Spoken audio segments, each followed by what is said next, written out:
the wearing of the headscarf for the women. This seems to have become so major, a major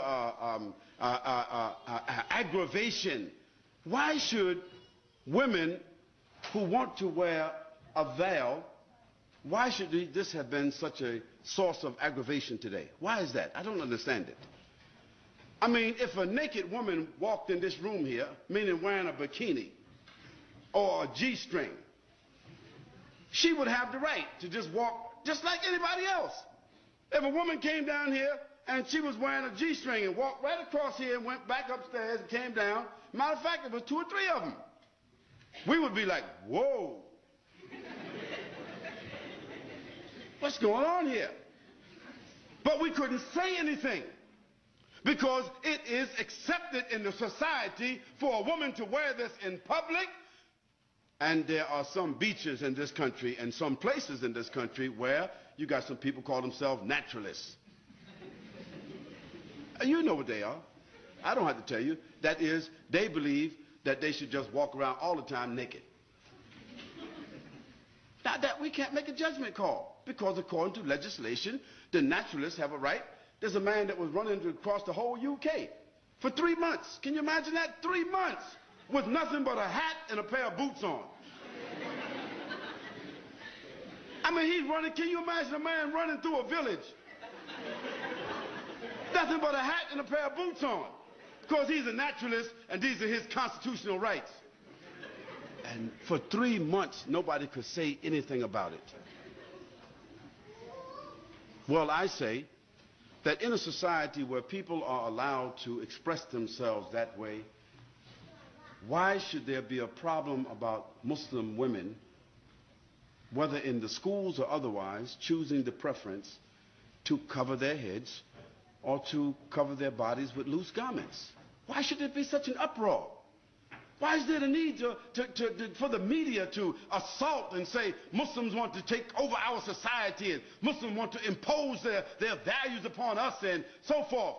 But I want to remind them that until 15 or 20 years ago, the nuns in the church, in the Catholic Church, they had to wear it. Is it right or wrong? And just recently, the Catholic Church has relaxed the uniform codes of the nuns where they can show a little cleavage. They can now wear a little bit, you know, put the cross right there in the middle. They don't have to wear a headpiece anymore, and they can show a little bit of thigh. Well, that's their right. We can't say anything about that. But when I went to church, to the Catholic Church, when I was 17 years old, all the nuns were looking like the sisters are looking today. So society has changed, but why should our values have to change?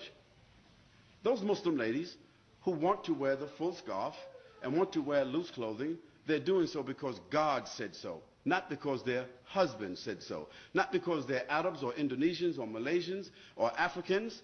No, they're doing it because God says so. So if our religion, which is the same religion of Moses and Abraham and David and Solomon and Jesus and John the Baptist, if we have the same religion as all of those prophets, and we are all monotheistic people basically, Christians and Jews and Muslims, taking our sources from the same, taking our scripture from the same sources, and we can see in the history of our religions that women dress this way consistently, then why is it an aberration because our women want to wear that today?